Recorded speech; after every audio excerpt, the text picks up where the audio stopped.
तो इसी पर चर्चा करने के लिए हमारे साथ कुछ खास गेस्ट जुड़ रहे हैं। सबसे पहले आपको बता दें, इस पर जुड़ने के लिए हमारे साथ हिंदू धर्म गुरु महंत रामदूत दास जुड़ रहे हैं। उसके साथ ही हमारे साथ क्रिकेट जर्नलिस्ट सूर्यांश पांडे भी जुड़ रहे हैं और साथ ही साथ हमारे साथ जुड़ रहे हैं पूर्व क्रिकेटर अंकित पाठक। मैं सभी गेस्ट का सबसे पहले तो एफएम न्यूज में स्वागत करना चाहूंगी और सबसे पहले सवाल जो है यहाँ पर मेरा अंकित पाठक जी आपसे है, क्योंकि क्रिकेट जगत को लेकर ये बड़ी अपडेट फिलहाल सामने आई है। क्या लगता है कितना सही फैसला समझ में आ रहा है एक क्रिकेटर को टीम से बाहर निकालने को लेकर? देखिए, क्रिकेट पॉइंट ऑफ व्यू से डिसअपॉइंटिंग है, बट बीसीसीआई के कुछ कोड ऑफ कंडक्ट होते हैं जिनको ध्यान में रख के हम सभी क्रिकेटर्स अपने गेम को आगे बढ़ाते हैं, अपने करियर को आगे बढ़ाते हैं और हम उसकी रिस्पेक्ट करेंगे जो भी आदेश आएगा। और मुझे जो ऐसा लगता है कि क्रिकेट एक किसी व्यक्ति विशेष गेम नहीं है और उससे कहीं ऊपर है। सो जो भी रूल्स एंड रेगुलेशंस आते हैं, फ्यूचर में भी ऐसा हुआ है, चाहे वो वर्ल्ड कप का टाइम हो, और अभी भी बीसीसीआई ने एक निर्देश दिया है, उसको हमें फॉलो करना होगा। बिल्कुल, लेकिन फैसला किस हद तक सही लग रहा है? क्योंकि हाल फिलहाल में जिस तरह से देखिए भारत और बांग्लादेश के संबंध नजर आ रहे हैं, बांग्लादेश में जिस तरह की स्थितियां नजर आ रही हैं, उसके बाद से क्रिकेटर को इस तरह हटाए जाने को लेकर, वो भी ऐसे क्रिकेटर को जिसकी कीमत ही करोड़ों में है, क्या लगता है किस हद तक सही है? देखिए, सही गलत पे मैं कमेंट नहीं करूंगा। मैं बस इतना जानता हूं कि अगर किसी एक व्यक्ति की वजह से एक क्राउडेड स्टेडियम में अगर प्रॉब्लम क्रिएट हो सकती है, तो लाइक आई सेड कि code of conduct are very important. कुछ प्रिंसिपल्स होते हैं, कुछ चीजें होती हैं अपनी, कुछ इंटेलिजेंस होती है, उन चीजों को ध्यान में रखते हुए ये फैसला लिया गया है। और मुझे ऐसा लगता है मुस्तफिजर भी इस चीज के लिए प्रिपेयर्ड होंगे जब से ये सब चीजें चल रही हैं। जी, तो मैं इस चीज पे बहुत ज्यादा अंदर डीप जाके कमेंट नहीं कर पाऊंगा, बट हाँ, जो भी डिसीजन आया है उसको हम सभी क्रिकेटर्स को रिस्पेक्ट करते हुए आगे बढ़ना पड़ेगा। बिल्कुल। ऐसे में चलिए हिंदू धर्म गुरु की ओर भी मैं रुख करना चाहूंगी। रामदूत जी हमारे साथ जुड़े हुए हैं, क्या कहेंगे ये जो फैसला लिया गया है, जिस तरह के हाल फिलहाल अभी संबंध देखे जा रहे हैं भारत और बांग्लादेश के, वहां पर जिस तरह से हिंदू अल्पसंख्यकों के ऊपर हमला हो रहा है, जिस तरह की प्रताड़ना वहां पर की जा रही है, इस फैसले को किस तरीके से देखते हैं आप? देखिए प्रभु, मेरा मानना है कि इसको एक खेल के रूप में नहीं, लेकिन भारत के स्वाभिमान के रूप में देखना चाहिए।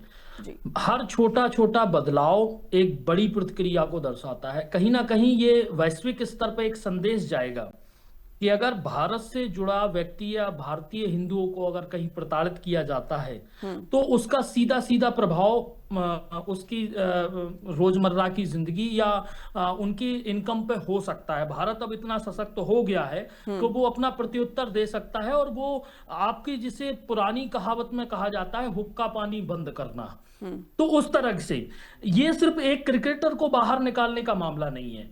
ये कहीं ना कहीं सरकार को एक संदेश देना है, कड़ा संदेश देना है कि जो बांग्लादेश की सरकार इस पर अगर ध्यान नहीं दे रही है, और अगर उनके इतने बड़े खिलाड़ी को लेने के बाद, खरीदने के बाद और फिर उसको छोड़ देना, तो कहीं ना कहीं उन्हें ये अपना अपमान महसूस होना चाहिए। और जो प्रतिक्रियाएं बांग्लादेश में हैं, जहां सरकार उस पर ध्यान नहीं दे रही है, जो हिंदुओं पर अत्याचार हो रहे हैं, उसको लेके कहीं ना कहीं बांग्लादेश सरकार को सख्त अब एक कदम उठाने की आवश्यकता है। और अगर इसके बाद भी बांग्लादेश की सरकार कोई सख्त कदम नहीं उठाती है तो मैं तो भारत सरकार से एक निवेदन करूंगा कि जो ट्रेड हो रही हैं या जो अन्य व्यावसायिक प्रक्रियाएं बांग्लादेश के साथ चल रही हैं, और रामदूत जी, बिल्कुल रामदूत जी, यहाँ पर एक सवाल ये है कि देखिए बड़ा फैसला यहाँ पर लिया गया है और आईना दिखाना बेहद जरूरी भी है बांग्लादेश को, लेकिन फिर जो T20 मैच खिलाए जा रहे हैं, वनडे मैच खिलाए जा रहे हैं, वो क्यों? तो एक तरह से तो दोहरा चरित्र अपनाते नजर आ रही है ना। देखिए वैष्णवी जी, मेरा कहने का मतलब यही है कि हर छोटी छोटी शुरुआत एक बड़े बदलाव की तरफ ले जाती है। हो सकता है ये शुरुआत हो। मेरे कहने का तात्पर्य है कि चाहे वो T20 हो या मनोरंजन जगत हो या ट्रेड हो या व्यापार हो या सैन्य समझौते हो, मुझे तो लगता है कहीं ना कहीं भारत को हर प्रकार से बांग्लादेश को एक तरफ से बैन करना चाहिए जब तक बांग्लादेश की सरकार इस पर कठोर कदम नहीं उठाती है। और साथ के साथ एक अमेंडम भी रहा है कि बांग्लादेश भारत से टूटा हुआ हिस्सा है और भारत उसमें इंटरफेयर कर सकता है सैन्य तरीके से। तो मुझे तो लगता है कि भारत सरकार को राजनीतिक और कूटनीतिक रूप से भी कहीं ना कहीं अपना चलिए सैन्य तरीके से भी बांग्लादेश को सबक सिखाना चाहिए। बिल्कुल जो मानवता की क्रूर हत्या हो रही है, वो चाहे हिंदू के साथ होती है या मुस्लिम के साथ होती, कहीं ना बिल्कुल कहीं मानवता बिल्कुल के इस लिए पर बात भारत को करेंगे। जिस इंटरफेयर तरह से करना क्रूर चाहिए। हत्या हो रही है उस पर भी बात करेंगे, क्योंकि हमारे साथ क्रिकेट जर्नलिस्ट जुड़ी हुई है सूर्यांशी पांडे। सूर्यांशी, आपसे जानना चाहूंगी कि अभी बीसीसीआई ने हाल ही में ये कहा है कि T20 और वनडे खेला जाएगा, लेकिन उसके बाद केकेआर टीम से इस तरह से बाहर निकाले का जो फैसला है, क्या सोच के इसको लिया गया है? क्या इसके पीछे की रणनीति समझ में आ रही है?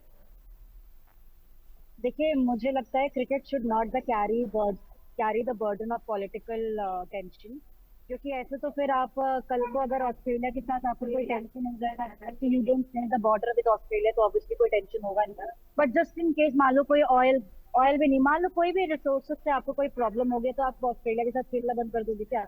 आप पाकिस्तान के साथ वैसे ही नहीं खेल रहे हो कोई बायलैटरल सीरीज या कुछ, और फिर आप जो भी पॉलिटिकल टेंशन हो रही है तो उसका एक सस्ता या आप कह लो स्केपगोट बना रहे हो स्पोर्ट्स को। So I disagree with this decision strongly because I feel कि मुस्तफिजुर रहमान पे पहली बात है बहुत भारी खर्चा किया था केकेआर ने। बिल्कुल सीएसके और केकेआर के बीच में बिडिंग चली थी जिसमें 9 करोड़ 20 लाख रन को लिया गया था, और ये भी इंश्योर किया गया कि फॉरेन प्लेयर्स को ज्यादा ना मिले पैसा। इसके लिए भी मिनी ऑक्शन में ये रूल था कि अगर कितना 12 करोड़ या कितने करोड़ पे जाएगी अगर बिड, तो उससे आगे जो है वो पैसा जो है फॉरेन प्लेयर को नहीं मिलेगा। ये इसी बात को ध्यान में रख के किया गया था कि पिछली बार बहुत ज्यादा मोटी रकम जो है वो हम प्लेयर विदेशी प्लेयर लेके जा रहे थे, तो इस जी चीज का ध्यान रखा गया है इस बार कि भाई ऐसा ना हो। तो ऐसा भी नहीं है कि फॉरेन प्लेयर्स को बहुत कमाने की वजह से मतलब हम उसको हटाए, वो साफ साफ पॉलिटिकल टेंशन दिख रहा है। But in my opinion political tension एक तरफ होना चाहिए और स्पोर्ट्स एक तरफ होना चाहिए। हम कहते ही है कि स्पोर्ट्स एक ऐसी जगह है जो बॉर्डर लाइंस को ब्लर करता है, वो किसी रीजन से है ना, बिल्कुल वरना आप हर चीज में ऐसे पॉलिटिक्स ले आओगे तो कल को तो मतलब कोई भी चीज नहीं फेयर हो सकती। और बिल्कुल फिर आप एशिया कप में पाकिस्तान और इंडिया को खिला रहे हो और फिर ड्रामा कर रहे हो कि हम ट्रॉफी नहीं लेंगे, हम ट्रॉफी लेने से वो करेंगे, मतलब ये मुझे ये सब ड्रामा लगता है। सॉरी टू से, अगर आपको जवाब देना है करारा, आप बॉर्डर पे जवाब दो, आप अपनी फॉरेन चलिए डिप्लोमेसी से उन लोगों को अंकित हराओ। पाठक जी, दैट इज आपसे मोर इसका इम्पोर्टेंट। जवाब लेना चाहूंगी, क्योंकि यहाँ पर सीधे सूर्यांशी कहती नजर आ रही हैं कि पॉलिटिकल अगर आपका कुछ भी अलग सिनेरियो चल रहा है तो वो बॉर्डर लाइन तक सीमित होना चाहिए, ना कि उसको स्पोर्ट्स में लेकर आना चाहिए। आप क्रिकेटर रह चुकी हैं, क्या कहेंगे इस पर? देखिए, मुझे ऐसा लगता है कि बहुत रैंडम एक्शंस और हर चीज स्पेसिफाई होनी चाहिए। If you are in war तो आपको कुछ प्रिंसिपल्स को फॉलो करना पड़ेगा, कुछ भी रैंडम नहीं होना चाहिए। कल को कोई ऐसा क्रिकेटर जो जिंदगी भर मेहनत करके हार्ड वर्क करके क्रिकेट में उसको ब्रेक मिला और कुछ सिचुएशन ऐसी बन जाती है, सपोज करो वो मैं किसी रिलीजन पे नहीं जाना चाहता, सपोज करिए वो किसी पर्टिकुलर रिलीजन का है, सपोज करो वो हिंदू ही क्यों ना हो, तो उसका तो पूरा करियर खराब हो जाएगा। जी हैविंग सेड दैट, हमें पहले से ये स्पेसिफाई करना होगा कि ऐसी सिचुएशंस में क्या प्रोटोकॉल्स होंगे, और वो प्रोटोकॉल्स हर जगह होने चाहिए, कुछ भी रैंडम नहीं होना चाहिए। अब वर्ल्ड कप होगा तो वहां पर आप खिलाएंगे, और अभी इस सिचुएशन में आपने एक रैंडम चीज करी, उसमें 2 विभाग होंगे, जैसे हमारे हिंदू धर्म गुरु जी हैं, इनका अपना एक स्टैंड है, जी हमारा स्पोर्ट्स के लिए एक स्टैंड है। अल्टीमेटली इसके अगर कोड ऑफ कंडक्ट पहले से डिसाइड हो जाए तो सबको पहले से क्लैरिटी रहेगी, सबको स्ट्रक्चर पता रहेगा। हालांकि मुझे ऐसा लगता है कि देश की भावना सबसे ज्यादा इंपॉर्टेंट है कि देश किस तरफ आगे बढ़ रहा है, और हम सबको उस तरफ पीछे रहना चाहिए देश के। स्टिल मैं कहूंगा कि एक व्यक्ति की वजह से अगर क्राउड में या फिर भीड़ में कोई प्रॉब्लम आए, सपोज करो कि मुस्तफिजुर मैच में है और 1 लाख लोग अगर उस मैच को देख रहे हैं और प्रॉब्लम क्रिएट हो जाए, तो वो ये जो 9 करोड़ 20 लाख रुपए हैं, बिल्कुल ये अंकित उल्टा जी, पड़ बिल्कुल जाएंगे। आपकी बिल्कुल प्रतिक्रिया जानूंगी, लेकिन इसके साथ ही इसी चर्चा में हमारे साथ जुड़ रहे हैं हिंदू महासभा के अध्यक्ष चक्रपाली महाराज। चक्रपाली महाराज जी हमारे साथ जुड़ चुके हैं, उनका भी एफएम न्यूज में बहुत बहुत स्वागत है। जी धन्यवाद। सर, आपसे जानना चाहूंगी, ये जो फैसला लिया गया है मुस्तफिजुर को बाहर निकालने का, किस तरीके से देख रहे हैं आप इसे?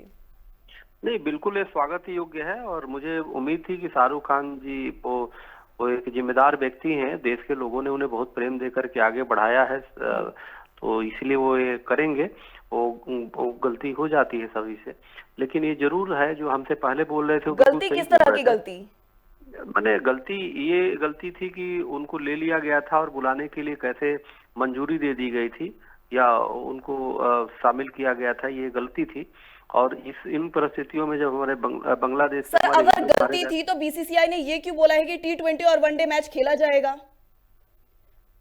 नहीं, बीसीसीआई तो पहले भी पाकिस्तानियों को यहाँ पे लड़कियों के नृत्य करा के स्वागत किया। बीसीसीआई तो कहीं ना कहीं उसमें ऐसे राष्ट्रद्रोही टाइप के लोग घुसे हैं जिसके राष्ट्र की भावना से कोई मतलब नहीं है। हमने पहले भी आवाज उठाई थी, जब आपको याद है सिंदूर के जब आतंकी घटना हुई थी उसके पहले, कि बीसीसीआई ने कैसे पाकिस्तानी प्लेयरों की स्वागत जो है नृत्य से किया था, जिसपे हम लोगों ने बहुत ही आपत्ति दर्ज किया था। लेकिन उसके बाद फिर वो क्या मिला, उसके बदले मिला आतंक। तो बीसीसीआई तो निश्चित रूप से कहीं ना कहीं उनके इलाज की आवश्यकता है, कहीं ना कहीं उन पे जांच की आवश्यकता है। उसमें ऐसे तत्व लोग हैं जिनको देश की भावना से कोई मतलब नहीं है, ये बड़ा दुर्भाग्यपूर्ण है। बिल्कुल। और एक बात चक्रपाणी जी, सवाल मेरा सीधा यही है कि बीसीसीआई ने ये जो फैसला लिया है, इस फैसले को आप कैसे देखते हैं? क्योंकि एक तो दोहरा चरित्र यहाँ पर बीसीसीआई अपनाता नजर आ रहा है।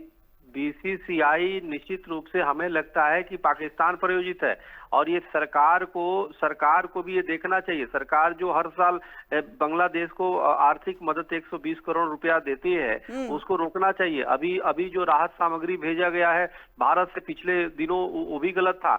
तो सरकार को भी गाइडलाइन बनाना पड़ेगा। ऐसे नहीं कि अभी जयशंकर प्रसाद जी गए हैं विदेश मंत्री, वहां जाकर के वहां के नेताओं से तो मिल रहे, कितने हिंदू परिवारों से जाके मिला, इसके प्रश्न जरूर उठने चाहिए और पूछे जाने चाहिए। मैं तो खुद इस आपके माध्यम से पूछ रहा हूं जयशंकर प्रसाद जी से कि आप कितने वहां पे जो हताहत हिंदू हो रहे, कितने घरों में जाकर के उनके दुख को साझा करने का काम किया, कितने लोगों से हाल चाल लिया। सिर्फ जाकर के नेताओं के साथ मिलोगे और यहाँ से मैत्री संबंध भेजोगे, आर्थिक पैकेज भेजोगे और हिंदू मारे जा रहे हैं। सवाल मैं आपसे लेना चाहूंगी कि इस तरह की जो स्थितियां बनी हुई, तनावपूर्ण माहौल बना हुआ है, लेकिन क्या उसका असर स्पोर्ट्स पर डालना सही है? नहीं, स्पोर्ट्स पे क्या, हर चीज पे पड़ता है। देखो, भावना देश की भावना है, ऐसा नहीं मानवता की दृष्टि से देखा जाए वहां पे कोई मारे जा रहे हिंदू के नाम पे और हिंदुत्व के और जिहादी मानसिकता के लोग मार रहे, तो भारत में हर प्रकार से प्रतिबंध होना चाहिए। वही मैं कह रहा हूँ कि सरकार भी आर्थिक मदद देना बंद करे, हर प्रकार से संबंध तोड़े। और ये नहीं कि शाहरुख खान से सिर्फ नाम जुड़ जाता है इसलिए हम चिल्लाने लगे और दूसरे बीसीसीआई कुछ भी करने लगे मनमानी, तो ठीक है, सरकार कुछ भी पैसा दे तो ठीक है, ऐसा नहीं चलेगा। शाहरुख खान अगर गलत है तो सरकार भी गलत है, बीसीसीआई भी गलत है, और बीसीसीआई तो बिल्कुल गलत है।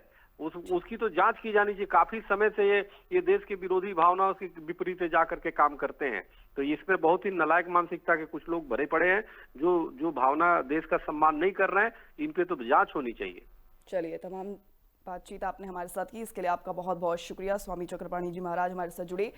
मैं बाकी अन्य जो हमारे साथ गेस्ट जुड़े हैं उनका भी रुख करना चाहूंगी। हमारे साथ जुड़ी हैं सूर्यांशी पांडे, क्रिकेटर जर्नलिस्ट है। सूर्यांशी, अभी जिस तरह की बात आपने सुनी होगी, किस तरह की बात यहाँ पर सामने आ रही है कि अगर तनावपूर्ण स्थिति है तो उसका स्पोर्ट्स पर भी सीधा सीधा असर पड़ेगा और पड़ना भी चाहिए, इस तरह की बात जो है निकलकर सामने आ रही है, क्या कहा जाए? तो फिर ऐसे तो सब चीज पर ही पढ़ना चाहिए। देखिए, मेरा हिसाब, मैं आपको सच बताऊं ना, आप एक तरफ पाकिस्तान इंडिया के मैचेस नहीं कराते, फिर आप अभी कोई एक मीटिंग हुई थी, मुझे एग्जैक्टली नहीं याद है, बट कोई पॉलिटिकल मीटिंग हुई थी जहाँ पे हमारे जो जयशंकर हैं वो वहाँ पे जो फॉरेन मिनिस्टर है पाकिस्तान से, उनसे हाथ मिलाते हुए दिखे। और जबकि एशिया कप में आपने क्या देखा कि सूर्य कुमार यादव एंड को ने हाथ भी नहीं मिलाया, ना ट्रॉफी दे। तो आप क्या कर रहे हो ना, आप ये दिस इज ड्रामा। अगर आपको, यार मैं सच बता रही हूँ, अगर सरकार को जवाब देना है, स्ट्रैटेजिकली दे, फॉरेन डिप्लोमेसी पे अपने काम करे, उसको स्ट्रेंथन करे, और हम कैसे वहां पर जवाब दे सकते हैं, वो मेरे ख्याल से बहुत ज्यादा चोट करेगा, चाहे बांग्लादेश हो चाहे पाकिस्तान। और मेरे ख्याल से हमने किया भी है, ऐसी बात नहीं कि हमने नहीं किया, हमने कई बार जवाब दिए। तो मुझे लगता है हमें उसी लाइन पे रहना चाहिए एज कम्पेयर टू आप सेंसेशनलाइज करो इस चीज को और आप सिर्फ पॉलिटिकल मोटिव। सूर्यांशी, क्योंकि यहाँ पर बिल्कुल रामदूत जी जुड़े हुए हैं, वो कुछ कहना चाह रहे हैं। जी रामदूत जी, कहिए। जैसा कि सूर्यांशी जी कह रही हैं, मैं उनसे एक निवेदन करना चाहूंगा कि आपको वैश्विक स्तर पे ये समझना चाहिए कि हमारा देश जो नाटो के देशों से घिरा हुआ है, उसमें अभी हम हाईली डेवलप्ड जीडीपी है, हम वैश्विक स्तर पे बढ़ रहे हैं, लेकिन अभी उतने ताकतवर नहीं बने हैं कि डायरेक्टली, चाहे अब देखिए फॉरेन मिनिस्टरों के साथ जो मिलना होता है हमारे देश के विदेश मंत्री को, वो एक डिप्लोमेसी होती है, उसके अनुसार हमें ना चाहते हुए भी कई चीजों में पीछे हटना पड़ता है। इतना दबाव है भारत के ऊपर, परमाणु परीक्षण से लेके आज तक की जो स्थिति बनी है, भारत बड़ा है आगे, और ईश्वर चाहेगा तो भारत तरक्की करेगा, लेकिन सीधे स्तर पर अभी भारत टकराव की स्थिति में नहीं है। अब स्थिति यह है कि अगर हम उसमें सैन्य रूप से अगर उनका सामना नहीं कर सकते या सीधे तरीके से नहीं लड़ सकते, तो ये छोटे छोटे बदलावों के साथ हम ये उन्हें जता तो सकते हैं कि कहीं ना कहीं हम आज आपके विरोध की स्थिति में हैं। और दूसरी बात, हमें अब जो जितना मेरा मानना होता है कि अगर कहीं भारत के बाहर भारत के लोगों के साथ या हिंदुओं के साथ अत्याचार हो रहा है, तो उसका प्रभाव मनोरंजन जगत, खेल जगत या वैश्विक स्तर पे, ट्रेड पे, व्यापार पे, सब पे पड़ता है। तो इसे क्रिकेट के पॉइंट ऑफ व्यू से ना देख के इसे एक राष्ट्र सेवा के रूप में या राष्ट्र हित के रूप में देखकर कहीं ना कहीं हमें लोगों को ये संदेश तो देना है कि जब तक हम समर्थ नहीं है सामने लड़ने के लिए, तब तक हम कम से कम विरोध तो प्रकट कर सकते हैं। सबसे पहली बात जो यहाँ पर मैं आपको यहाँ पर इंटरप्ट करना चाहूंगी, आप कह रहे हैं अगर सीधे तौर पर हम असर नहीं चोट मार सकते हैं तो हमें दूसरे तरीके से चोट मारनी चाहिए, फिर चाहे वो खेल के माध्यम से हो या अन्य किसी भी माध्यम से हम चाहे चोट मार सकते हैं। लेकिन यहाँ पर मेरा एक सीधा सवाल यहाँ पर यह है कि अगर चोट मारनी ही है तो क्रिकेटर को बाहर निकाला जा रहा है, लेकिन जो मैच खेलने की बात अभी भी सामने आ रही है, T20 वनडे, इसको खत्म क्यों नहीं किया जा रहा है? देखिए, मैं देवी जी एक निवेदन करूंगा कि भारत की राजनीति और भारत के कानून इसमें बहुत फ्लक्चुएशन है। आज की वर्तमान राजनीति कहती कुछ और है, करती कुछ और है और दिखाती कुछ और है। अब उन्हें कहीं ना कहीं देश के अंदर प्रिय भी बनना है, और दूसरा राजनीति का एक स्लोगन बन चुका है कि लोगों की भावनाओं का इस्तेमाल कैसे किया जाए।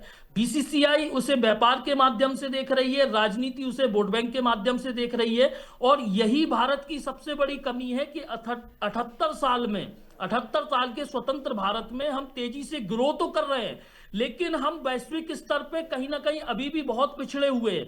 हमारे पास तीसरी सबसे बड़ी सेना है, हम परमाणु संपन्न देश हैं, लेकिन कहीं ना कहीं हमें दबना पड़ता है, झुकना पड़ता है। ये हमारे देश की राजनीति की देन है, और कहीं ना कहीं इस पर राजनीति को तो जरा दोष देश की राजनीति को लेकर भी कह दीजिए।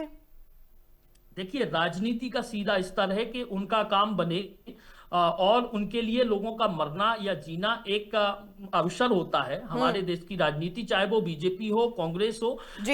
हम समस्या ये होती है कि पुलवामा या पहलगांव अटैक के बाद पाकिस्तानी कलाकारों को तो रोक देते हैं या पाकिस्तानी क्रिकेटरों को बैन कर देते हैं, लेकिन कहीं ना कहीं पाकिस्तान के प्रति एक उदार भाव जरूर प्रकट करते रहते हैं। अयम निजा पर रामदू जी, आपको यहाँ पर रोकना चाहूंगी, हमारे साथ चर्चा में जुड़ रहे हैं मौलाना नसीर जी भी। नसीर जी, आपसे जानना चाहूंगी, एक मुस्लिम क्रिकेटर को निकाल दिया गया है टीम से, किस तरह से देखते हैं आप बीसीसीआई के इस डिसीजन को? देखिए, मुस्लिम क्रिकेटर नहीं है, वो बांग्लादेशी क्रिकेटर है। आप उसको मुस्लिम क्रिकेटर ना बोलें जी। अब हर चीज में, और मैं बहुत पहले से इस बात को देख रहा हूं, और ये क्रिकेट के लिए बहुत नुकसानदेह है। और आपको याद होगा कि इसमें हमारी सरकार की फेलियर मैं इसको मानता हूं, इस वजह से कि कुछ लोग हैं जो इसको सरकार जो है ऐसा मुद्दा बनाते हैं, और ये मुस्लिम के साथ में ऐसा हुआ है। शाहरुख खान की सिर्फ जो केकेआर जो टीम है, वो सिर्फ शाहरुख खान की टीम नहीं है, उसमें एक हिंदू जूही चावला भी है जो 40% की जो हिस्सेदार है, और उसकी भी टीम है। और शाहरुख खान मुस्तफिजुर रहमान को खुद खरीदने के लिए नहीं गया था, वो लोग खरीदने गए थे जो उनकी टीम के सारे जो टीम में उनके मुआविन है, वो सब हिंदू थे। मगर क्या हुआ था, शाहरुख खान का नाम लेकर, शाहरुख खान एक मुस्लिम है, उसके नाम के साथ खान लगा हुआ है, तो उसको सियासत का एक मुद्दा बनाकर जो है कुछ आरएसएस माइंड के लोगों ने इस मुद्दे को उठाया। मगर बीसीसीआई, देखिए, मगर सरकार इसमें हमेशा नाकाम रही। ऑपरेशन सिंदूर हुआ, पाकिस्तान का बायकाट करने की बात हुई पूरे हिंदुस्तान में, हम सब ने कहा कि पाकिस्तान के साथ हम क्रिकेट नहीं खेलेंगे, मगर उसके बाद भी हमारी की जो है क्रिकेट बोर्ड जो है, इंडियन क्रिकेट बोर्ड पाकिस्तान के साथ जो है मैच खेल रही है। तो आप बताइए, दोहरी नीति है। अभी मुस्तफिजुर रहीम को केकेआर से निकाला जा रहा है। बिल्कुल, आपकी प्रतिक्रिया जानूंगी नसीम हक जी। यहाँ पर इस चर्चा में हमारे साथ जुड़ रहे हैं मौलाना साजिद रशीकी जी। साजिद जी, आपसे जानना चाहूंगी, देखिए यहाँ पर एक बांग्लादेशी क्रिकेटर को निकाल दिया गया है, लेकिन बीसीसीआई ने अब तक इसका ऐलान नहीं किया गया है कि पूरी तरह से बांग्लादेश के साथ क्रिकेट खेलना बंद कर दिया जाएगा। क्या कहेंगे इस फैसले पर? देखिए, बीसीसीआई ने जो ये काम पूरे देश में कंट्रोवर्सी होने के बाद किया है, ये पहले करना था जी। जिस वक्त केकेआर ने उनको खरीदा है, मुस्तफिजुर रहमान को, तो क्या बीसीसीआई को पता नहीं था कि बांग्लादेश में दंगे हो रहे हैं, बांग्लादेश में हिंदुओं के साथ जुल्म हो रहा है? बिल्कुल बिल्कुल पता था। तो क्यों नहीं पहले ही बैन कर दिया गया? ये तमाम कंट्रोवर्सी पैदा होने के बाद या कराए जाने के बाद फिर उसको बैन कर रहे हैं, तो आप इसका मतलब सीधा सीधा समझ सकते हैं कि जिस तरह तुष्टीकरण की राजनीति हो रही है देश में मुसलमान के नाम पर, मैं समझता हूं ये अच्छी राजनीति आदमी को अपने काम पर करनी चाहिए। राजनीति करने के लिए आदमी को इंसानों के मुद्दे, जो हमारे मुद्दे देशवासियों के, उन मुद्दों पर बात करनी चाहिए। अब ये क्या कुछ लोग उठे वो शाहरुख खान को गद्दार कहें, शाहरुख खान को देशद्रोही कहें, गालियां मुसलमान होने के नाते, और फिर भी और फिर कहे कि हमने कर दिया, और आप साजिद जी, बिल्कुल साजिद जी, जिस तरह से देखिए दोनों देशों के बीच स्थिति तनावपूर्ण बनी हुई है, इसमें कोई दो राय नहीं है, लेकिन क्या उसका असर खेल जगत पर पड़ना सही है? मैं पहले से इस बात को कहता हुआ आ रहा हूं कि खेल जगत पर इसका असर नहीं होना चाहिए, लेकिन किया ना आपने। बीसीसीआई ने मुस्तफिजुर रहमान को बैन करके किया ना असर, डाला ना असर उसके ऊपर, भाई डाल दिया आपने असर।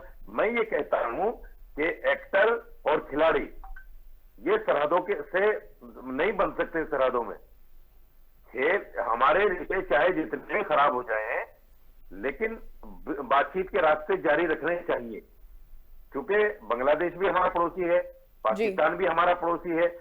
हम बिल्कुल रिश्ते नहीं खत्म कर सकते पड़ोसी मुल्कों से।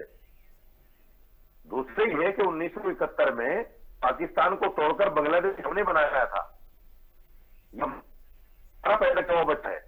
तो जो लोग ये चाहते हैं कि पाकिस्तान से और बांग्लादेश से बिल्कुल ताल्लुक खत्म हो जाए जी, और बिल्कुल बातचीत बंद हो जाए, मैं समझता हूँ फॉरेन पॉलिसी को नहीं समझते।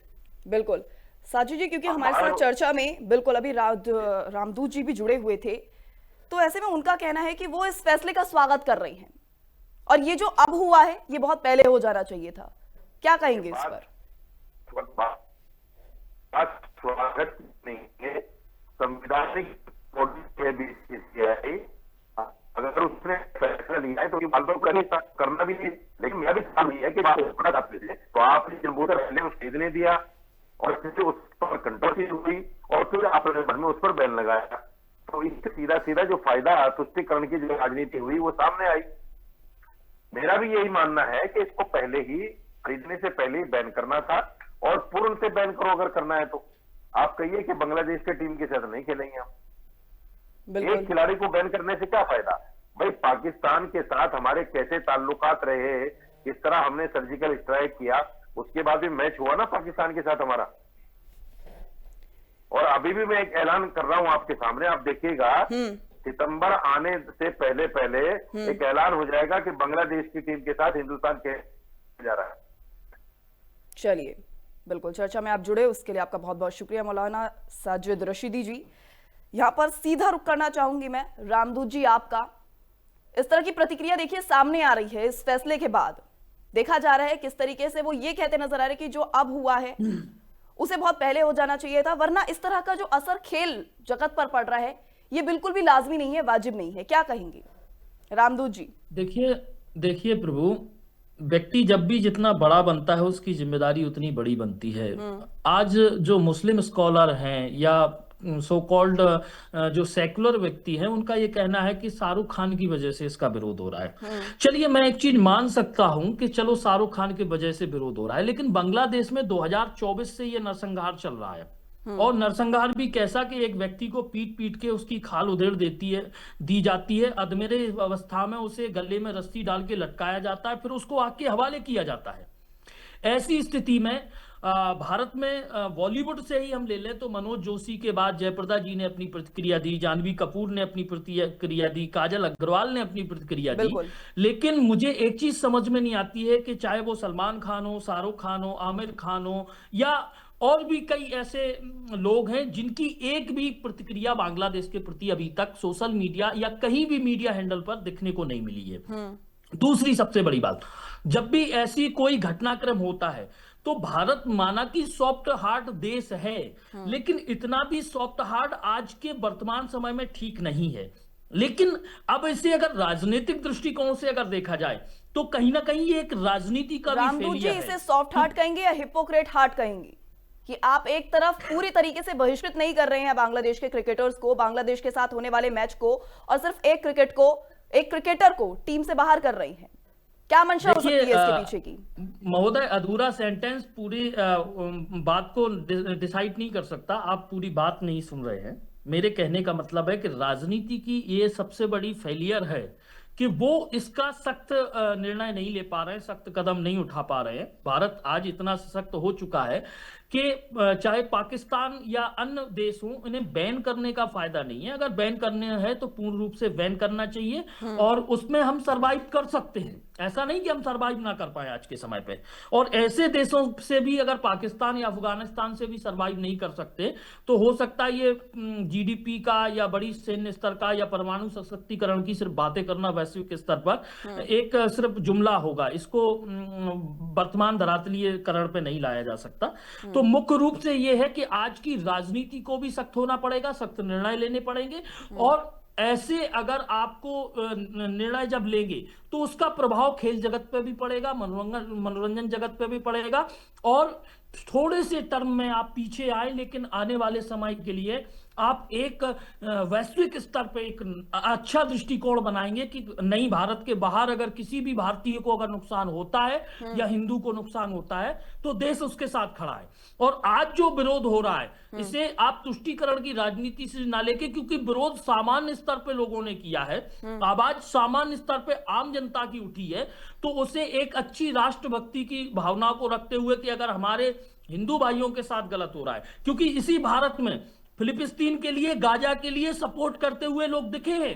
अगर फिलिस्तीन के लिए, गाजा के लिए इस भारत में सपोर्ट हो सकता है, उनके लिए लिखा जा सकता है, उनके लिए संसद में बोला जा सकता है, तो बांग्लादेश में हो रहे हिंदुओं के अत्याचार के लिए भी इस देश में बोलना आवश्यक है। अगर नहीं बोला जा सकता तो यह वास्तविक तुष्टीकरण की राजनीति होगी। जी, सूर्यांशी क्या कहेंगी? जहां एक तरफ क्रिकेटर को टीम से बाहर करने की बात सामने आ रही है, लेकिन पूरी तरह से मैच को, या यूं कहें पूरी तरह से कनेक्शन को खत्म करने की बात सामने नहीं आ रही है। वनडे T20 मैच खेला कंटिन्यू रहेगा, इसको लेकर बीसीसीआई ने साफ ऐलान कर दिया है। ऐसे में यहां पर अभी कुछ देर पहले रामदूत जी इसको सॉफ्ट हार्ट टैगलाइन देते नजर आ रहे हैं, क्या कहेंगी? मुझे लगता है महंत जी की वादी को और उनकी जो टिप्पणी है वो उसको सम्मान देते हुए, क्योंकि उन्होंने भी मुझे लगता है एकदम सही टिप्पणी यहाँ पे की है कि आप, वही जो मैं आपको कह ही रही थी कि सॉफ्ट टारगेट करके आप स्पोर्ट्स को जो है एक स्केपगोट बना रहे हैं, लेकिन एक्चुअल में जो आपको करना चाहिए वो धरातल पर करना चाहिए। हाँ, उन्होंने जो पहली बात बोली थी कि हम लोग कभी कभार हमें डिप्लोमेटिक चेन के थ्रू जो है पॉलिटिकली जवाब देना पड़ता है, तो मैं उसी पर कह रही थी कि डिप्लोमेटिक चेन हम स्पोर्ट्स का नहीं बना, स्पोर्ट्स को अगर बनाना है आपको तो आपको इस वे में करना पड़ेगा कि जिससे बड़ा प्रहार, ये सब कोई प्रहार नहीं है, या आप बीसीसीआई को ही नुकसान है, क्योंकि अभी देखो पाकिस्तान के साथ बायलैटरल सीरीज होती नहीं है। मैं आपको डायनामिक्स बताती हूँ, स्टार स्पोर्ट्स है या फिर आपका सोनी है, ये करते क्या है, इसका सबसे ज्यादा पैसा बीसीसीआई को मिलता था जब भी इंडिया वर्सेस पाकिस्तान होता है। अभी बायलैटरल हो नहीं रही है, भारी नुकसान में चल रही है, ठीक है। तो अब अगर बांग्लादेश को भी वो काट देंगे तो उनका और नुकसान होगा, क्योंकि क्रिकेट जगत में सबसे ज्यादा पैसा किसी के पास है तो भारत के पास। बिल्कुल। तो ऐसे में वो नहीं लेना चाहते, ठीक है। फिर आपको याद होगा एशिया कप के दौरान शायद राजीव शुक्ला ने या किसी ऑफिस बेयर, बीसीसीआई के किसी ऑफिस बेयर ने ये बात कही थी कि स्पोर्ट्स को नुकसान नहीं पहुंचना चाहिए पॉलिटिक्स को लेकर। क्यों? क्योंकि उनको वो दिख रहा था कि यार जब एशिया कप में भारत और पाकिस्तान आ रही खेलने तो सबसे ज्यादा टीआरपी वहां पर होगी।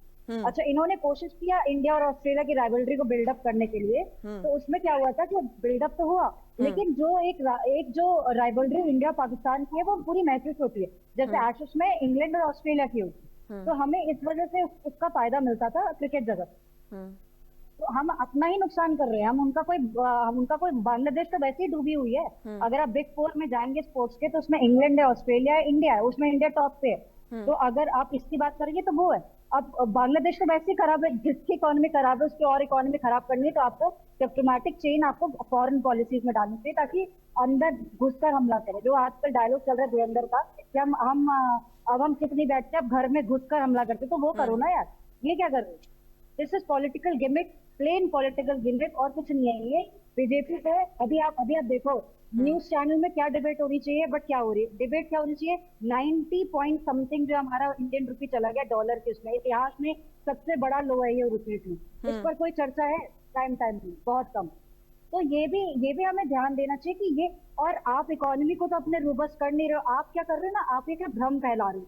अभी इकोनॉमी की बात हो रही है, बुरी हालत हो रही है इंडिया की, अभी और इन्फ्लेशन आएगा, तो आपको उसको देखना आएगा नहीं, मतलब आई एम सेइंग कि एंटिसिपेटेड है ये, आए ना भगवान करे, लेकिन आप रुपीज का अगर ऐसा आप हाल देखोगे तो प्रॉब्लम आएगी। तो मैं ये कह रही हूँ कि आपको जिस चीजों को एड्रेस करना चाहिए आप उन चीजों को ना एड्रेस करके पहुंच गए आप मुस्तफिजुर रहमान को हटा।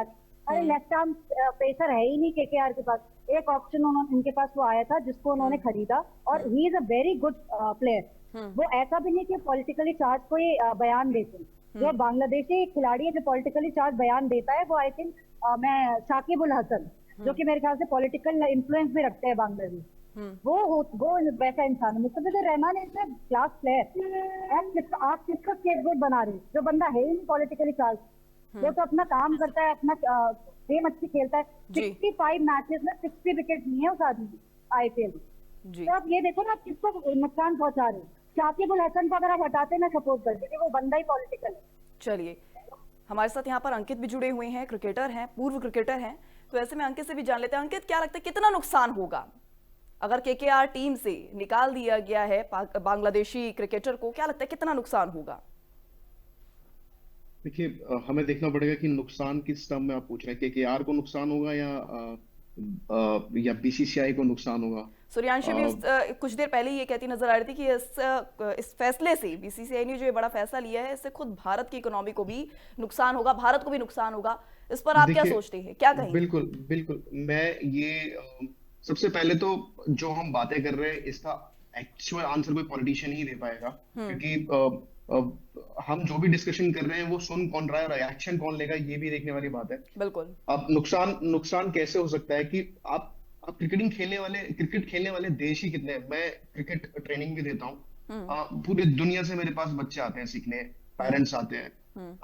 गिने चुने कुछ चुनिंदा देश हैं, उनमें से भी 2 देशों से हमारी रिलेशन ऑलरेडी खराब हो चुकी है। श्रीलंका से हम ऑलरेडी कम खेलते हैं। तो अगर एक ही देश में क्रिकेट चलती रहेगी, इसका क्या स्कोप है, इसका क्या फ्यूचर है? इंटरनली अगर आप पैसे को घुमाते रहेंगे, व्यूअरशिप को घुमाते रहेंगे, उसमें कितना पैसा बन सकता है आप खुद ही स्वयं जानते हैं। अगर रही बात इस डिसीजन पे एग्री और डिसएग्री करने की, मैं आपको कुछ थोड़ा पीछे लेके जाना चाहता हूँ। शेख हसीना वाला ये जो मैटर है, ये पहले कई सालों से हो रखा है, ठीक है। अगर ये होना था, अगर कुछ भी ऐसा एक्शन लेना था, वो उस वक्त लेना था। अंडर 19 मैचेस जब भी होते हैं, इंडिया बांग्लादेश का हमेशा कोई ना कोई क्लैश होता है, लड़ाई होती है। अगर कोई ऐसे स्टेप्स लेने थे उस वक्त ले सकते थे आप। तो अगर व्यूअरशिप की बात करें, ये आसियान कंट्री जितनी भी हैं और सबसे ज्यादा व्यूअरशिप डेंस कंट्रीज हैं, आपको बीसीसीआई को, भारत को, सबको यहाँ से लॉस हो सकता है। हालांकि स्ट्रेटेजिकली अगर आपको एक्शन लेना था, इसका समय पहले था, ठीक है। हालांकि मुझे ऐसा लगता है कि हमें कोई आंसर ये कर दे कि हम अब क्योंकि हम तो अब क्रिकेट छोड़ चुके हैं, जो फ्यूचर में अब जो बच्चे हमारे पास आ रहे हैं उनको हम क्या जवाब दें कि बेटा क्रिकेट खेलनी भी है कि नहीं खेलनी है, क्योंकि कल को फ्यूचर बहुत डार्क दिख रहा है मेरे को। तो हमको ये पता चल जाए कि हमें खेलनी भी तो किसके लिए खेलनी है, महाराष्ट्र, मुंबई, बिहार के लिए खेलनी है, या फिर हमें बायलैटरल भी कभी खेलने को मिलेगा कि नहीं मिलेगा, या अगर हमारे पास कोई क्लियर आंसर नहीं है तो हमें बताओ कि हमें क्रिकेट खेलना है या फिर बंद कर देते हैं इसको, हम लोग फौज में जाते हैं। So we don't have clear pathway, और जो भी होगा, क्योंकि हम लोग बाउंडेड है कॉन्स्टिट्यूशन में, हम सब लोग बाउंडेड है, हमें करना वही पड़ेगा जो अल्टीमेटली सरकार बोलेगी। और रही बात इस एक पर्टिकुलर डिसीजन से, लॉस हर उस व्यक्ति का है जो क्रिकेट से जुड़ा हुआ है, क्योंकि अल्टीमेटली आप खुद देखिए, अगर आप एक क्रिकेट प्रेमी हैं, वहां पर सिर्फ क्रिकेटर्स इंडियन ही खेलते रहेंगे तो आपका वो इंटरेस्ट खत्म होता चला जाएगा। तो इसमें क्लियर जवाब अगर मिल जाए तो हम उस बिल्कुल अंकित, बिल्कुल आपकी प्रतिक्रिया भी जानूंगी, क्योंकि एक बार हमारे साथ फिर से चर्चा में जुड़ रहे हैं मौलाना नसीमुल हक। मौलाना नसीम जी, आपसे देखिए जानना चाहूंगी कि जिस तरह से देखिए ये फैसला देखा जा रहा है, दो धड़ों में देश एक तरह से देखा जा रहा है कि कुछ लोग इसका सपोर्ट करते नजर आ रहे हैं तो कुछ लोग अभी भी इसके सपोर्ट में नजर नहीं आ रहे हैं। वहीं अभी कुछ देर पहले हमारे साथ सूर्यांशी ने भी एक बड़ी बात कही कि इसका जो नुकसान है वो भारत को भी झेलना पड़ सकता है, खामियाजा भुगतना पड़ सकता है। क्या कहेंगे आप?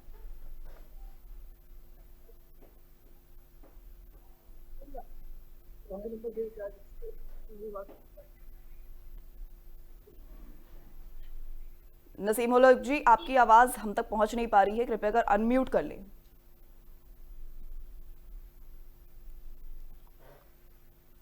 चलिए, किसी तकनीकी खराबी के चलते शायद हमारा संपर्क नहीं हो पा रहा है नसीमुल हक जी से। यहां पर सीधे मैं रुक करना चाहूंगी रामदूत जी आपका। यहाँ पर सूर्यांशी ने एक बड़ी बात कही है कि इस तरह का जो डिसीजन लिया गया है इसका खामियाजा सिर्फ बांग्लादेश की इकोनॉमी या बांग्लादेश को मुकद्दर नहीं पड़ेगा, इंडिया पर भी बकायदा उसका असर पड़ेगा। क्या कहेंगे आप तो इस फैसले का स्वागत कर रहे हैं, जश्न मना रही हैं, आप क्या कहेंगे? देखिए प्रभु, इंडियन प्रीमियर लीग जब से शुरुआत हुई है तो मुझे लगता है ये सबसे ज्यादा बिजनेस करने वाला क्रिकेट का माध्यम है भारत में। और एक खिलाड़ी या अफगानिस्तान के खिलाड़ी के ना होने से मुझे लगता है, अगर क्रिकेट की जो विश्लेषक हैं ये कह रही हैं कि भारत को इसका खामियाजा भुगतना पड़ रहा है, तो मुझे ये लग रहा है कि आप रामदूत जी, यहाँ पर माफी चाहूंगी आपको इंटरप्ट करने के लिए, क्योंकि हमारे साथ चर्चा में एक और खास मेहमान जुड़ रहे हैं। विश्व हिंदू परिषद से हमारे साथ यहाँ पर विनोद बंसल जी भी जुड़ चुके हैं।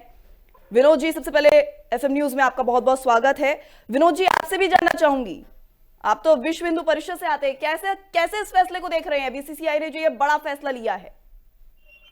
नहीं, देखिए, राष्ट्र हित में ये फैसला है और जब स्थितियां हमारी पड़ोसी देश के साथ में थोड़ी तनावपूर्ण बनी हुई है, जहाँ पर लगातार जो है वो हमारे हिंदुओं पर अनवरत रूप से हमले हो रहे हैं, वहाँ की सरकार सुप्तावस्था में है, तो यूएन एजेंसी सारी साइलेंट हैं। ऐसे कंडीशन में जबकि हिंदू सेंटिमेंट्स हाई पर है, भारत का प्रत्येक व्यक्ति उन पीड़ितों के साथ खड़ा हुआ है, ऐसे में अगर हमारी कोई टीम अगर बांग्लादेशी खिलाड़ी को खरीदती है, जब हमारे पास वैकल्पिक व्यवस्था और मौजूद है, तो उस केस में बेसिकली सेंटिमेंट्स के साथ भी धोखा है और वो ठीक नहीं था। इनको पहले ही सोचना चाहिए जब खिलाड़ी को खरीदा जा रहा था।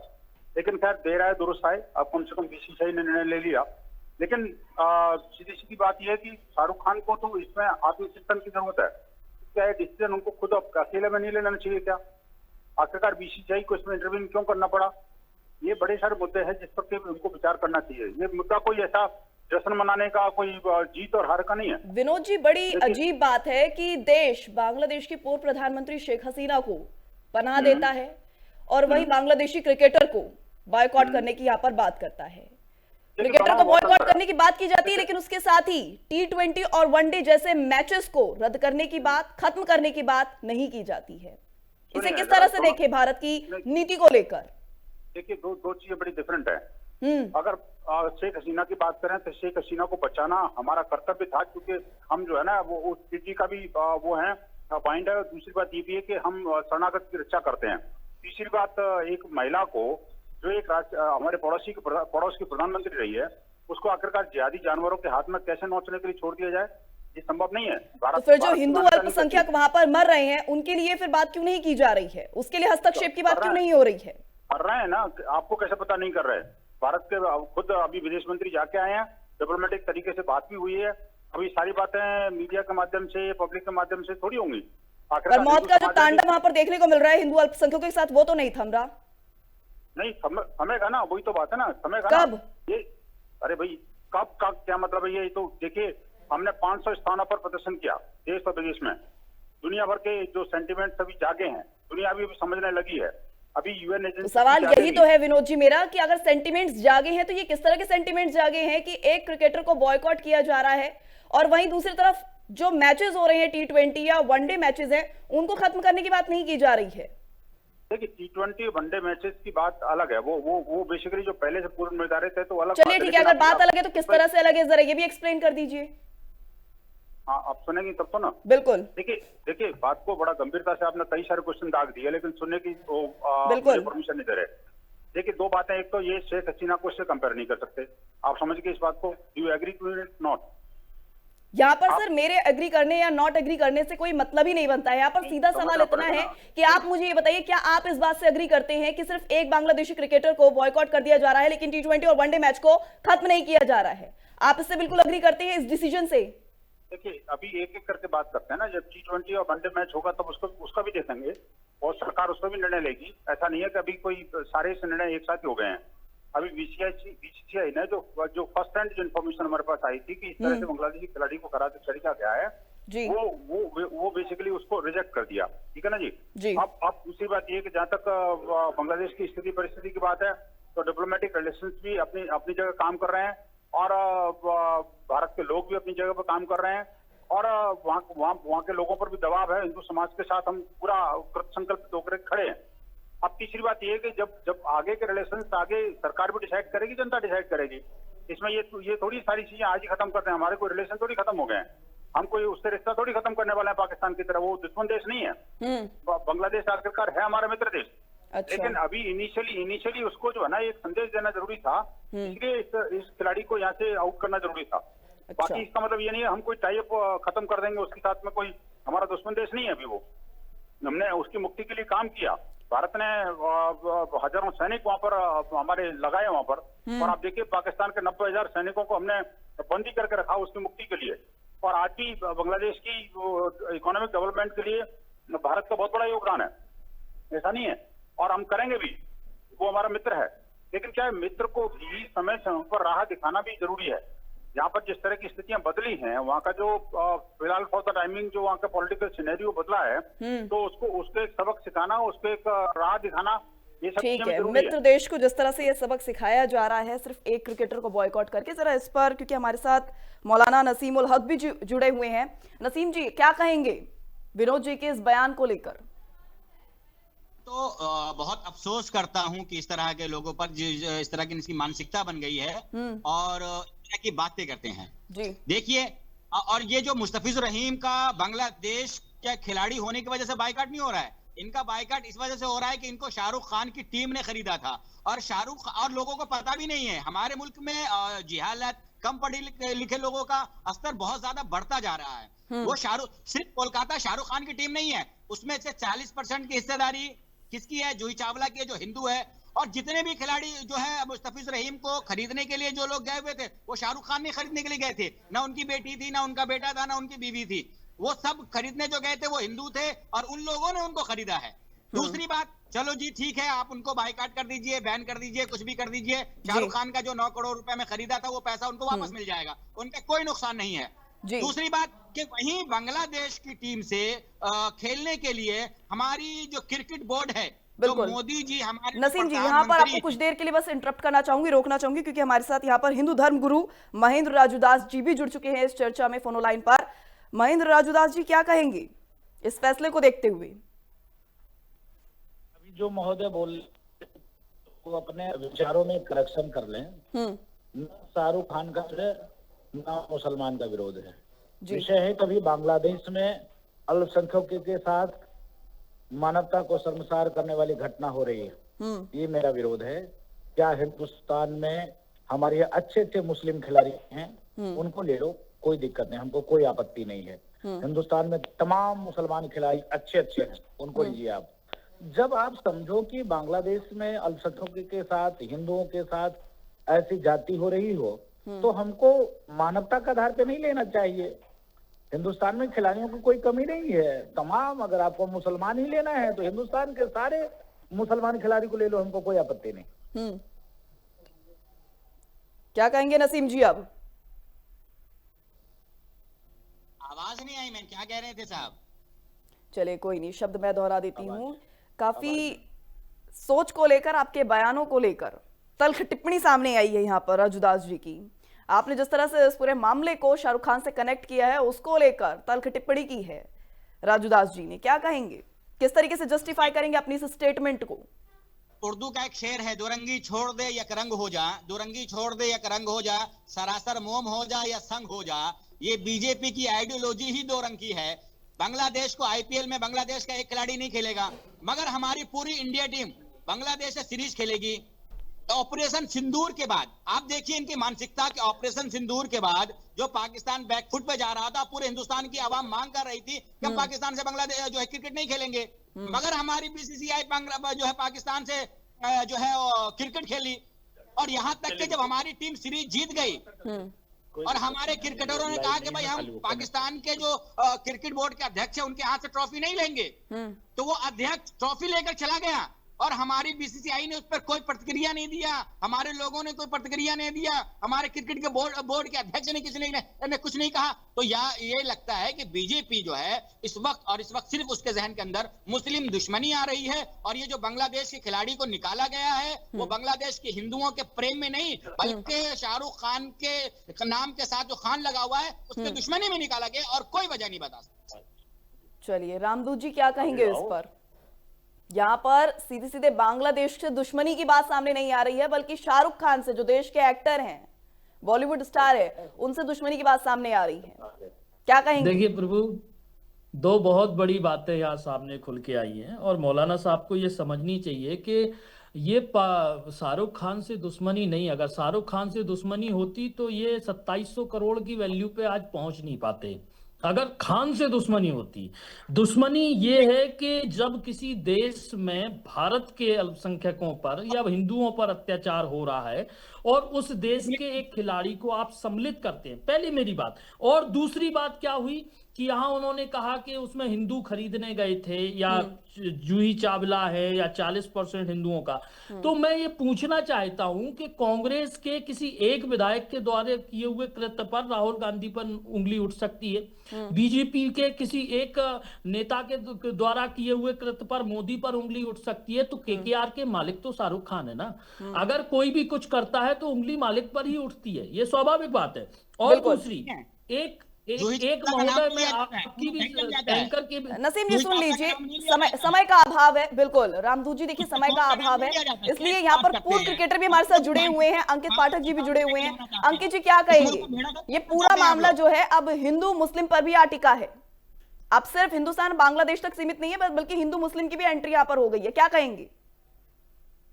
देखिए, मेरा कहना सिर्फ बड़ी सिंपल स्टेटमेंट में इसको खत्म करना चाहूंगा। अगर हिंदू मुस्लिम का मामला होता तो मोहम्मद सिराज, मोहम्मद शमी बिल्कुल और अन्य जो हमारे मुस्लिम बॉलर्स हैं, मुस्लिम क्रिकेटर्स हैं, वो भी ड्रॉप कर दिए जाते। गवर्नमेंट के लिए टेस्ट के लिए रख दिया गया है, शमी को क्रिकेट में लिया नहीं जा रहा। भाई क्या बात कर रहे हैं आप? सिराज को सिर्फ टेस्ट के लिए रख दिया है, बेहतरीन बॉलर है। सर मैं अपनी जवाब पूरा कर लेता तो आप बिल्कुल उसके बीच में अंकित जी अपनी बात कंप्लीट कर लीजिए। और मेरा किसी रिलीजन से कोई लेना देना नहीं है। मैं मेरे पे नसीम जी पहले बात सुन लीजिए, सबसे ज्यादा वक्त मैंने आप ही को दिया बोलने के लिए। अंकित जी अपनी बात कंप्लीट कीजिए। मैं एक क्रिकेट कोच हूँ और मुझे खुद तकलीफ होती है, कोई अगर किसी भी धर्म का, चाहे वो हिंदू या मुस्लिम, कोई बच्चा परफॉर्मेंस दे रहा है और वो सिलेक्ट नहीं हो रहा है तो तकलीफ मुझे भी होती है। बिल्कुल। हालांकि अभी जो हम बात हिंदू मुस्लिम की कर रहे हैं कि अगर ये मुस्लिम स्पेसिफिक होता और हमारे धर्मगुरु जी रामदूत जी ने बोला कि अगर ये सिर्फ मुस्लिम की बात होती तो ये सभी क्रिकेटर्स ड्रॉप आउट कर दिए जाते हैं। और रही बात, मैं अगर थोड़ा सा आपको चीजें समझाऊं कि मैं इससे पहले वाली जो आपने मुझे बुलाया था, जितने भी पड़ोसी देश हैं वहां पर अगर आप देखेंगे हमारे रिलेशंस ठीक नहीं है, या फिर क्रिकेट ठीक से नहीं चल रही है, चाहे अफगानिस्तान हो, बांग्लादेश हो या पाकिस्तान हो। हम क्रिकेट खेल किससे रहे हैं और आने वाला फ्यूचर कैसा है, as a cricket coach, cricketer, मुझे कोई इसका जवाब दे। और क्या ये सिर्फ हिंदू मुस्लिम का एक, मुझे ऐसा लगता है कि भारत सरकार को ये जवाब देना पड़ेगा कि उनके पास कोई सॉलिड तरीका रह ही नहीं गया है कि अगर किसी व्यक्ति को किसी दूसरी कंट्री में एक धर्म स्पेसिफिक बंदे को अगर कोई मार रहा है तो उसका आंसर स्पोर्ट्स को बंद कराना है। आपके पास ये अपने आप में एक बड़ा सवाल है। बिल्कुल बिल्कुल अंकित जी, अपने आप में बड़ा सवाल है कि किसी भी हिंदू अल्पसंख्यक की अगर वहां पर मौत हो रही है तो उसका सीधा असर जो गेम पर डाला जा रहा है, स्पोर्ट्स पर डाला जा रहा है, किस हद तक सही है, ये अपने आप में एक बड़ा सवाल है। और क्योंकि समय का अभाव है, आप सबने अपनी प्रतिक्रिया यहाँ पर रखी, इसके लिए आपका बहुत बहुत शुक्रिया। हमारे साथ तमाम गेस्ट जो जुड़े उन सभी का बहुत बहुत शुक्रिया। Thank you all of us for joining us. फिलहाल इस चर्चा में, इस डिबेट में और इस बुलेटिन में इतना ही। इस तरह की खबरों के लिए बने रहिए हमारे साथ और देखते रहिए FM न्यूज। धन्यवाद।